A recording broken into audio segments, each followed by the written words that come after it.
नमस्कार साथियों, आज की इस वीडियो में आपको बतलाने वाले हैं कि यदि आपका स्नातक कंप्लीट है तो आप दरोगा की वैकेंसी का फॉर्म भर सकते हैं, जिसमें बिना दौड़ आपकी भर्ती होने वाली है। और टोटल पद जो है 100 से अत्यधिक पद दिए गए हैं, जिसमें लड़का हो या लड़की और सभी कैटेगरी वाइज इसमें फॉर्म को भर सकते हैं। तो यदि आपको यहाँ तक आना है तो आपको ऑफिशियल वेबसाइट पर आपको आना पड़ेगा, जिसका नाम है बिहार पुलिस सब ऑर्डिनेट सर्विस कमीशन। यहाँ पे लिखा है, इस लिंक को आपको क्लिक करना है, आप यहाँ पर आ सकते हैं। इसके लिए मैं डिस्क्रिप्शन में इसका लिंक मैं दे दूंगा। चाहे आप लिख सकते हैं BPSSC bihar.gov.in लिखेंगे तो आपको ये साइट देखने को मिलेगा। यहाँ पे पहला ही नंबर पर आपको देखने को मिलेगा 3/7/2026 का ये है, डेट का है, और यानी कि आज का ही डेट का ये है, आज ही इसको रिलीज किया गया है, नहीं सॉरी 2 दिन पहले इसको रिलीज किया गया है। और एडवर्टाइजमेंट नंबर जो दिया गया है वो 9/2026 इसका दिया गया है। चलिए, इसका फिर अभी नोटिफिकेशन है, इसको हम क्लिक करते हैं और क्लिक करते आप नोटिफिकेशन को आप देख सकते हैं। यहाँ पर आपको देखने को मिलेगा बिहार पुलिस में दरोगा बनने का मौका है, जिसका ऑनलाइन आपका आवेदन होने वाला है। और इसका आवेदन जो है 9/7/2026 से लेकर 9/8/2026 तक होने वाला है। विज्ञापन संख्या 926 दिया गया है।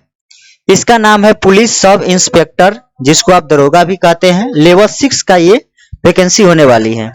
टोटल रिक्तियों की बात करें कितनी इसमें पद है तो 150 पद है, यानी कि 150 टोटल इसमें पद दिए गए हैं।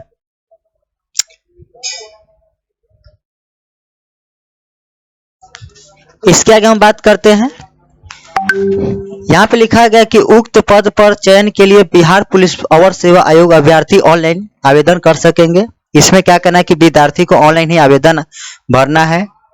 और आगे हम बात करते हैं, यहाँ लिखा आवेदन के लिए पात्रता क्या होनी चाहिए। तो सबसे पहले आपको इंडियन होना चाहिए, और दूसरी बात यह है कि आपका डेट ऑफ बर्थ जो होना चाहिए वह 1/8/2025 तक ही आपका लागू होगा डेट ऑफ बर्थ। और डेट ऑफ बर्थ के लिए कितना होना चाहिए, उम्र सीमा कितनी है, आगे हम बताएंगे।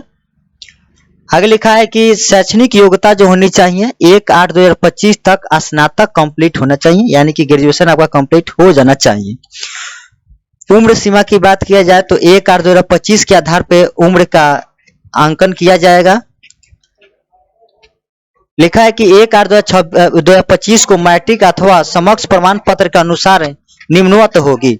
कहने का मतलब है कि यदि आप जनरल कैटेगरी के आते हैं और यदि पुरुष हैं तो कम से कम आपकी उम्र 20 साल होनी चाहिए, और अधिक से अधिक आपके पास 37 साल होनी चाहिए।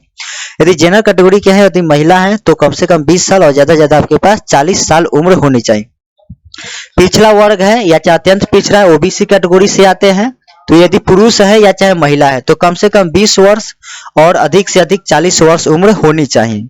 एससी और एसटी से आते हैं तो आपकी जो पुरुष हो या चाहे महिला, आपकी जो कम से कम उम्र 20 साल होनी चाहिए और अधिक से अधिक आपकी उम्र 42 साल होनी चाहिए।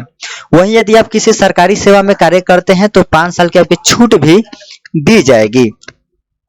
इसके अलावा हम बात करते हैं कि अभ्यर्थी शारीरिक मापदंड क्या होने वाला है।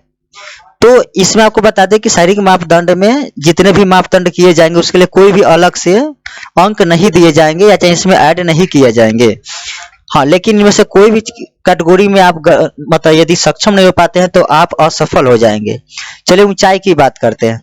यदि जनरल कैटेगरी के व्यक्ति हैं तो आपकी जो ऊंचाई आरक्षी जनरल कैटेगरी के हैं या चाहे पिछड़ा वर्ग के पुरुष हैं तो आपकी जो ऊंचाई होनी चाहिए, हाइट होनी चाहिए 1.65 सेंटीमीटर होना चाहिए। वहीं यहाँ पे अत्यंत पिछड़ा है या चाहे अनुसूचित है या जनजाति है, यदि आप पुरुष हैं तो आपकी कम से कम 1.60 सेंटीमीटर आपकी ऊंचाई होनी चाहिए। चलिए, इसके अलावा हम आगे बात करते हैं कि सभी वर्गों के महिलाओं के लिए, जितनी भी महिला है चाहे वो जनरल कैटेगरी के ओबीसी चाहे एससी एसटी से हैं, उनकी ऊंचाई जो हाइट होनी चाहिए 1.55 कम से कम होनी चाहिए। सीना की बात करें तो सीना सिर्फ पुरुषों के लिए होगा, महिलाओं के लिए नहीं होगा। बिना फुलाए जो पुरुष का जो सीना होना चाहिए 81 सेंटीमीटर होना चाहिए कम से कम, और फुलाकर 86 सेंटीमीटर होना चाहिए। और बिना फुलाए और फुलाकर सीमा के बीच में जो अंतराल होना चाहिए 5 सेंटीमीटर का गैप होना चाहिए, अंतराल होना चाहिए। इसके अलावा हम बात करते हैं अनुसूचित यानी एससी और एसटी के लिए, तो बिना फुलाए 79 सेंटीमीटर होना चाहिए कम से कम, और फुलाकर 84 सेंटीमीटर होना चाहिए।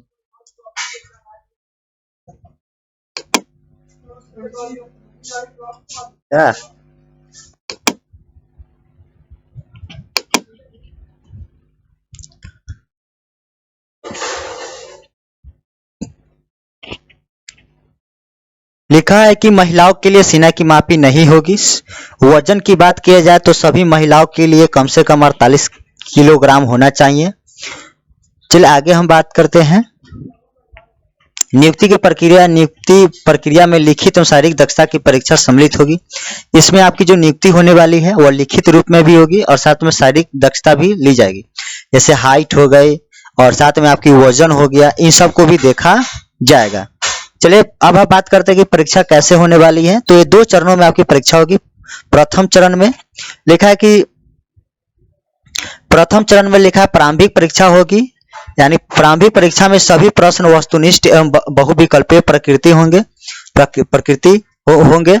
प्रारंभिक परीक्षा में 200 अंकों का ये परीक्षा होने वाला है। 200 अंकों का परीक्षा होगा, जिसमें प्रश्नों की संख्या होगा 100 और एक प्रश्न जो होगा 2 नंबर का होगा।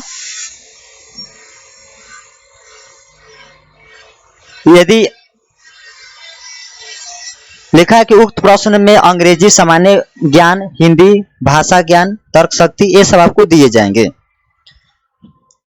कम से कम आपको 30% आपको नंबर लाने पड़ेंगे, तभी आप पास कहलाएंगे, नहीं तो आप इसमें असफल कहलाएंगे। द्वितीय चरण में बात करें तो मुख्य परीक्षा होने वाली है, जिसमें आपको प्रथम चरण में आयोजित प्रारंभिक परीक्षा में सफल अभ्यर्थी को मुख्य परीक्षा में सम्मिलित होने का अवसर प्रदान किया जाएगा। जो प्रथम चरण में जो पास होंगे वही द्वितीय चरण में भी भाग ले पाएंगे, नहीं तो नहीं ले पाएंगे। इसमें है आपको टोटल प्रश्न 200 प्रश्न पूछे जाएंगे, जिसमें आपको जो समय दिया जाएगा वो 180 मिनट यानी कि 3 घंटे आपको दिए जाएंगे। यदि आप एक भी गलती करते हैं प्रश्न को तो 0.25 अंक काट लिए जाएंगे, तो नेगेटिव मार्किंग भी है, थोड़ा सा ध्यान देकर आपको कार्य करना है। द्वितीय प्रश्न पत्र की बात करें तो 60 मिनट का रहेगा, प्रश्न मिनट का यानी कि 1 घंटा का रहेगा, जिसमें 50 अंक आपको दिए जाएंगे। परीक्षा इस प्रकार रहेगा। लिखा है कि द्वितीय प्रश्न जो 60 मिनट यानी कि 1 घंटा का होगा, उसमें 50 अंक होंगे। परीक्षा विषय प्रकार नीचे दिए तालिका के अनुसार होगा। जैसे कि 200 अंक के एग्जाम लिए जाएंगे, जिसमें सामान्य अध्ययन और समसामयिक घटना जो है 50 अंक रहेंगे। गणित और परिणात्मक कौशल 40 अंक के और तार्किक और विश्लेषण योग्यता आपको 40 अंक के और अंग्रेजी भाषा 20 और हिंदी भाषा भी 20। टोटल समय होगा 3 घंटा और अंक जो दिए जाएंगे वो 200 अंक का आपको दिए जाएंगे। द्वितीय प्रश्न की बात करें जो 50 नंबर का होने वाला है, तो हिंदी निबंध आपको बनाना है, 50 नंबर का रहेगा और अंग्रेजी निबंध आपको 50 नंबर हिंदी निबंध आपका 15 नंबर का रहेगा और अंग्रेजी निबंध भी आपका 15 नंबर का होने वाला है। अंग्रेजी संक्षेपण करना है जो 10 नंबर आपको मिलेगा और अंग्रेजी से हिंदी अनुवाद करने के लिए आपको 10 नंबर दिया जाएगा। टोटल 1 घंटा समय मिलेगा और 50 नंबर आपको दिए जाएंगे। इस प्रकार से आपकी परीक्षा होने वाली है। तृतीय चरण की बात करें तो शारीरिक दक्षता की बात की जाएगी। आपकी लंबाई ऊंचाई आपकी देखी जाएगी, मापदंड आपसे किया जाएगा। इस प्रकार एक सूची बनाई जाएगी, जिसमें आपकी योग्यता के अनुसार और आपके परीक्षा के अनुसार यदि आप सफल होते हैं तो एक लिस्ट निकाला जाएगा, जिसमें आपका सफल होंगे और आपको जॉब दी जाएगी। इसमें बता दें कि कितना कैटेगरी दिए गए हैं। तो गैर आरक्षित वर्ग के लिए टोटल 60 है, जिसमें से 21 जो है महिलाओं के लिए है, बाकी पुरुष के लिए है। आर्थिक रूप से कमजोर वर्ग के लिए 15 है, जिसमें 5 महिलाओं के लिए है। अत्यंत पिछड़ा वर्ग के लिए जो सीट है वो 27 है, जिसमें महिला के लिए 9 है। अनुसूचित जाति के लिए 24 है, जिसमें महिला के लिए 8 है। पिछड़ा वर्ग के लिए 18 है, जिसमें महिला के लिए 6 है। पिछड़ा वर्ग की महिला जो है उसके लिए 4 है, अलग से दिए गए हैं। अनुसूचित जनजाति के लिए आपको 2 है। टोटल जो पोस्ट है 150 पोस्ट होने वाले हैं और 3 जो पोस्ट है वह स्वतंत्रता सेनानी के जो लोग हैं, जो पोता पोती है, उनके लिए दिए गए हैं। इस तरह से आपका मतलब चयन होने वाली प्रक्रिया। यदि आपको वीडियो अच्छी लगे तो लाइक करें, कमेंट करें और मेरे चैनल को सब्सक्राइब जरूर कर लें। धन्यवाद।